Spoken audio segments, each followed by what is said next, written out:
Di sebuah kampung sederhana, hiduplah seorang pemuda bernama Raka, anak seorang buruh tani yang sejak kecil terbiasa hidup serba pas-pasan. Sejak lulus SMA, Raka merantau ke kota besar dengan harapan bisa memperbaiki nasib. Namun kenyataan tak semudah yang ia bayangkan. Ia sempat bekerja sebagai kuli bangunan, tukang parkir, hingga ojek pangkalan. Tapi semuanya tak bertahan lama. Meski begitu, Raka tidak pernah menyerah. Ia selalu percaya, selama ada usaha, jalan rezeki akan terbuka. Suatu hari, ia mendengar kabar ada seorang pengusaha wanita kaya yang membutuhkan supir pribadi. Dengan tekad kuat, Raka pun mendaftar. Proses wawancara berlangsung menegangkan. Ia berhadapan dengan seorang wanita berusia sekitar 30 tahun, bernama Arini, yang dikenal disiplin, tegas, dan berwibawa. Arini menatapnya tajam, seakan bisa membaca isi hati seseorang. "Kenapa saya harus mempercayakan mobil saya padamu?" tanya Arini dengan nada dingin. Raka menunduk sebentar, lalu menjawab pelan namun mantap. "Karena saya hanya punya satu tujuan, Bu. Bekerja dengan jujur dan penuh tanggung jawab. Saya mungkin tidak berpendidikan tinggi, tapi saya tahu arti kesetiaan dan kerja keras." Arini terdiam sesaat, lalu memberikan anggukan kecil. Meski wajahnya tetap kaku, dalam hati ia menaruh sedikit rasa penasaran pada pemuda sederhana itu. Beberapa hari kemudian, Raka resmi diterima sebagai supir pribadi. Bagi Raka, itu bukan sekadar pekerjaan, itu adalah pintu harapan baru. Ia berjanji pada dirinya sendiri untuk tidak menyia-nyiakan kesempatan. Meski ia tahu bekerja di bawah majikan sekeras Arini bukanlah hal yang mudah. Dengan tekad bulat, Raka memulai hari-harinya sebagai seorang supir pribadi, tanpa tahu bahwa perjalanan hidupnya akan penuh ujian, penyesalan, dan pada akhirnya, kebahagiaan yang tak pernah ia duga. Hari-hari pertama Raka sebagai supir pribadi berjalan cukup lancar. Ia selalu berangkat lebih awal, memastikan mobil dalam keadaan bersih dan siap digunakan. Namun, satu hal yang segera ia sadari, majikannya, Arini, bukanlah sosok yang mudah dihadapi. Arini adalah seorang pengusaha muda sukses yang terbiasa dengan ketepatan, waktu dan disiplin tinggi. Baginya, 5 menit keterlambatan adalah sebuah kesalahan besar. Ia menuntut semua pegawainya, termasuk supir pribadi, untuk selalu siap dalam keadaan apapun. "Raka, mulai besok mobil harus sudah terparkir di depan tepat jam 6 pagi. Jangan lebih, jangan kurang. Saya tidak suka menunggu," ucap Arini suatu pagi dengan nada tegas. Raka hanya mengangguk patuh. Dalam hati ia berbisik, "Baik, saya akan berusaha sekuat tenaga, Bu." Bukan hanya soal waktu, Arini juga sangat teliti. Jika ada sedikit debu di kursi mobil, ia langsung menegur. Jika Raka salah memilih jalur dan membuat perjalanan macet lebih lama, ia akan memandang dengan tatapan tajam yang membuat Raka gugup. Namun, meski keras, Raka menyadari ada alasan di balik sikap majikannya. Arini tumbuh dalam keluarga kaya raya yang penuh aturan, dan kini sebagai seorang wanita sukses, ia terbiasa mengendalikan segala sesuatu dengan rapi. Bagi Raka, setiap teguran itu bukanlah penghinaan, melainkan ujian kesabaran. Ia menahan diri, berusaha belajar dari kesalahan, dan perlahan mulai memahami ritme hidup sang majikan. Malam-malam sering ia habiskan dengan membaca peta kota, menghafal jalan pintas, bahkan belajar etika sopir profesional dari internet warnet dekat kosnya. Ia tidak ingin mengecewakan pekerjaan yang baginya adalah harapan terakhir untuk memperbaiki hidup.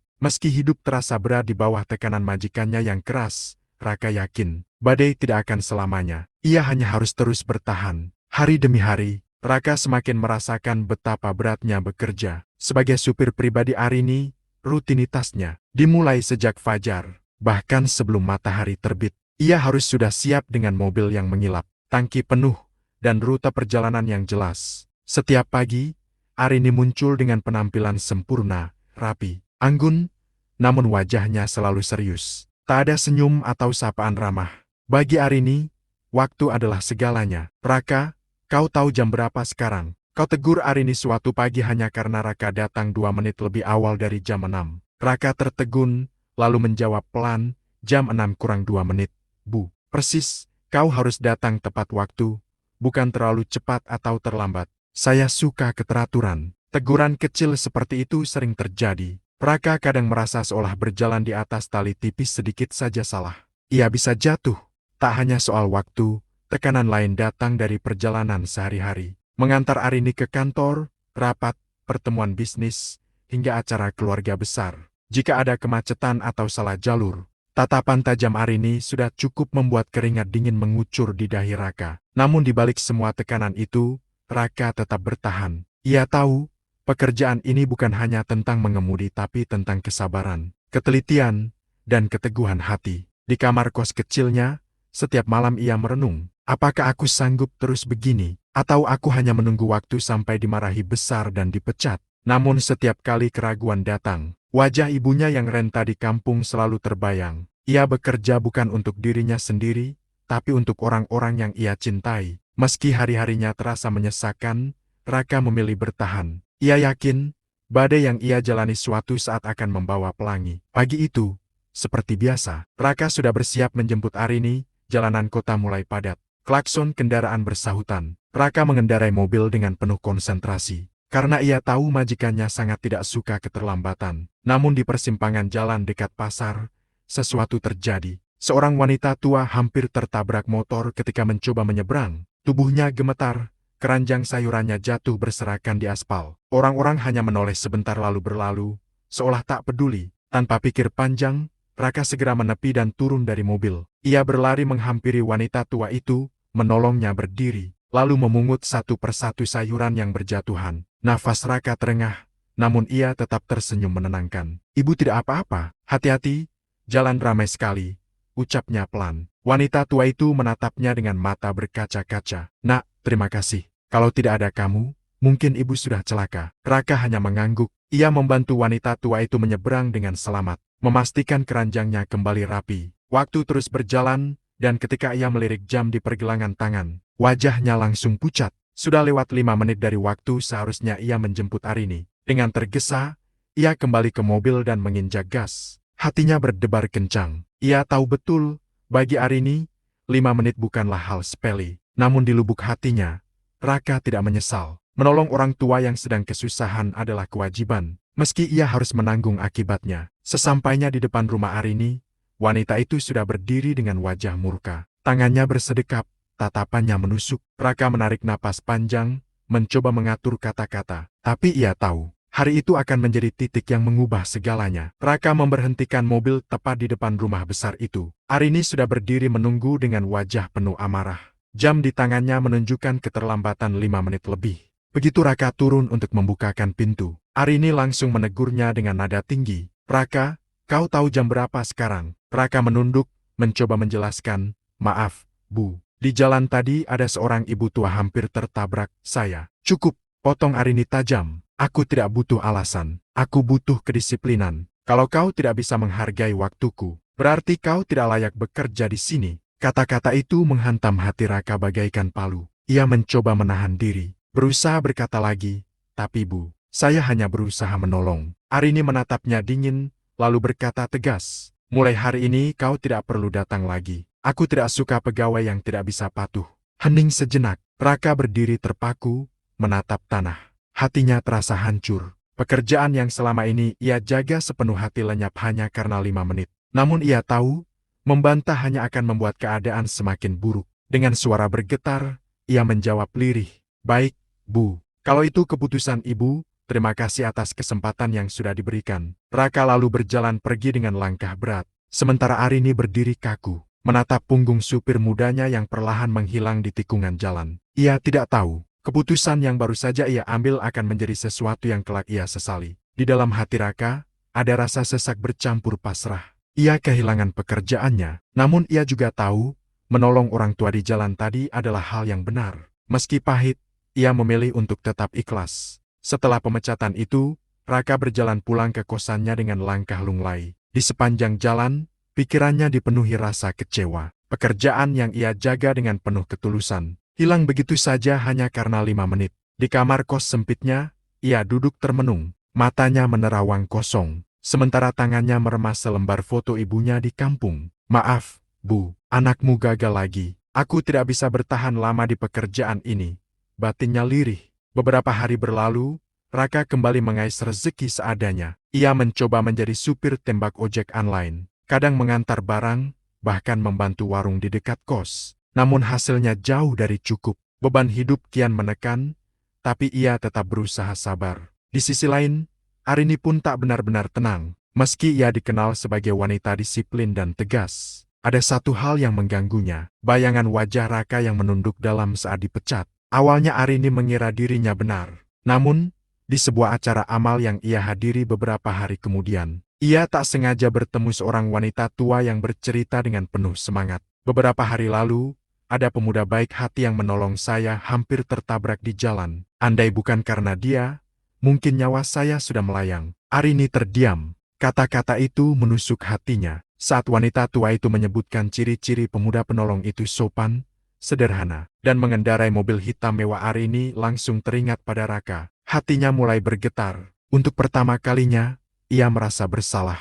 Ia sadar, lelaki yang ia pecat dengan kasar sebenarnya terlambat bukan karena lalai, tapi karena menolong nyawa seseorang. Malam itu, Arini duduk di ruang kerjanya dengan wajah murung. Ia menatap kosong pada kalender di meja, lalu berbisik pada dirinya sendiri. Mungkin, aku sudah terlalu keras, dan kali ini aku salah. Keesokan harinya, Arini masih gelisah. Bayangan tentang wanita tua yang bercerita soal penolongnya terus menghantui pikirannya. Rasa bersalah membuat hatinya berat. Ia yang selama ini merasa selalu benar, kini mulai ragu pada keputusannya. Takdir pun mempertemukan kembali. Saat Arini pulang dari kantor dan singgah di sebuah minimarket, ia melihat sosok wanita tua itu lagi. Wanita itu tengah duduk di kursi dekat kasir, menunggu anaknya yang sedang berbelanja. Arini mendekat dan menyapanya. "Ibu, beberapa hari lalu, Ibu sempat bercerita tentang pemuda yang menolong Ibu. Siapa sebenarnya dia?" Wanita tua itu tersenyum, matanya berbinar mengenang kejadian itu. "Ah, nak, dia orang yang baik sekali. Wajahnya sederhana, sepertinya anak desa. Waktu itu dia turun dari mobil, padahal seharusnya dia sedang terburu-buru. Dia rela menolong saya, padahal itu membuatnya terlambat. Kalau tidak salah, namanya Raka." Arini terdiam, jantungnya berdegup lebih cepat. Nama itu jelas bukan asing. Ia menunduk, merasakan perih menusuk di dadanya. "Raka, jadi benar, dia terlambat karena menolong Ibu?" tanyanya dengan suara bergetar. Wanita tua itu mengangguk mantap. "Betul, nak, saya sampai menangis saat itu. Jarang sekali ada anak muda sebaik dia di zaman sekarang." Arini terdiam cukup lama. Dalam hatinya, ada penyesalan mendalam. Ia teringat bagaimana dinginnya ia memecat Raka tanpa memberi kesempatan menjelaskan. Wajah Raka yang pasrah dan kata-kata terakhirnya kini semakin jelas diingatan. Malam itu, Arini duduk sendirian di kamarnya. Tangannya memegang secangkir teh yang sudah dingin. Matanya kosong menatap jendela. Untuk pertama kalinya dalam hidupnya, ia merasa salah besar. "Raka, aku sudah menilaimu dengan cara yang kejam. Aku harus memperbaikinya," gumamnya lirih.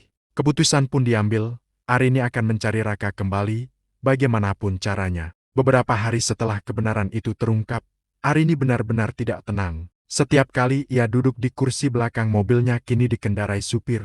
Pengganti bayangan Raka selalu hadir.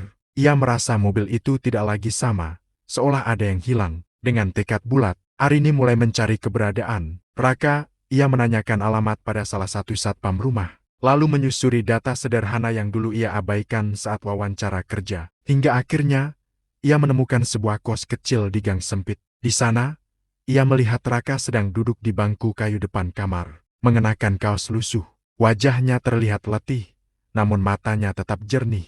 Arini berdiri sejenak, menahan perasaan yang berkecamuk di dadanya. "Raka," panggil Arini pelan. Raka mendongak, matanya terbelalak. Ia tidak percaya majikannya yang dulu memecatnya. Dengan dingin kini berdiri di hadapannya. Ia bangkit, mencoba menjaga sopan santun. "Ibu Arini, ada apa ya datang ke tempat sederhana seperti ini?" Arini menarik napas panjang, lalu berkata dengan nada lembut yang jarang sekali keluar dari bibirnya. "Aku datang untuk meminta maaf. Aku sudah berlaku tidak adil padamu. Kau terlambat karena menolong seseorang, dan aku malah memecatmu tanpa mendengar penjelasanmu lebih dulu. Itu salahku." Hening sejenak, Raka terdiam, hatinya bergetar mendengar kata-kata tulus itu. Tak pernah ia bayangkan seorang wanita kaya dan tegas seperti Arini mau merendahkan hati di depannya. Dengan suara pelan, Raka menjawab, "Tidak apa-apa, Bu, saya mengerti. Saya hanya melakukan apa yang seharusnya saya lakukan. Kalau harus kehilangan pekerjaan karena itu, saya ikhlas." Mata Arini berkaca-kaca.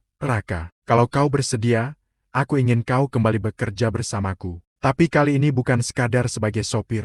Aku ingin kau tahu, aku benar-benar menghargaimu. Raka menunduk, mencoba menahan haru. Baginya, pekerjaan hanyalah alat untuk hidup, tapi penghargaan dan kepercayaan jauh lebih berarti. Hari itu, di kos sederhana itu, terjadi pertemuan kembali yang menghapus semua salah paham. Sebuah awal baru pun terbuka untuk mereka. Sejak pertemuan kembali itu, hubungan antara Raka dan Arini berubah drastis. Bukan lagi sekadar hubungan majikan dan supir, melainkan hubungan yang dipenuhi rasa saling menghargai. Arini mulai bersikap lebih manusiawi. Ia tidak lagi menuntut kesempurnaan yang kaku. Jika Raka datang terlalu cepat atau terjebak macet, ia tidak lagi marah, melainkan bertanya dengan tenang. Sesekali, Arini bahkan tersenyum, sesuatu yang dulu hampir mustahil terlihat darinya. Bagi Raka, perubahan itu adalah anugerah. Ia bekerja dengan hati yang lebih ringan. Mobil yang ia kendarai bukan sekadar alat transportasi, melainkan simbol tanggung jawab dan kepercayaan yang baru saja diberikan kembali.